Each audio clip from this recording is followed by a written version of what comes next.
Hello' everyone, মোৰ অন্য এটা মিনি ব্লগলৈ সকলোকে স্বাগতম জনাইছোঁ।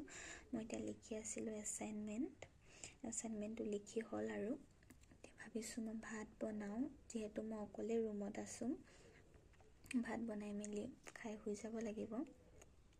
সেইকাৰণে ভাবিলোঁ ভিডিঅ' এটা বনাওঁ। ভয়ো লাগিছে, অকলে অকলে আছোঁ যিহেতু। কিনো বনাওঁ আপোনালোকে চাই দিব। মায়ে ঘৰৰ পৰা গাহৰি মাংস অকণমান দি পঠিয়াই দিছিলে, গাহৰি বনাম চাগে। চাই থাকিবচোন ভিডিঅ'টো। মই কাটি আছোঁ, কলডিল কাটি আছোঁ, ঘৰৰ পৰা লৈ আহিছিলোঁ।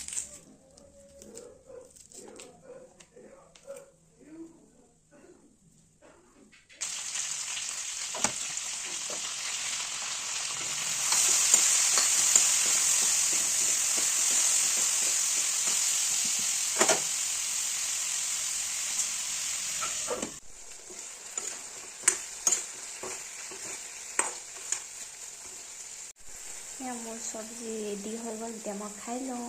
এয়া মই ধুনীয়াকৈ বাঢ়ি ল'লোঁ। ইফালে ভিডিঅ'টো ইমানেই আছিলে, আজিলৈ আহিছোঁ, বাই বাই।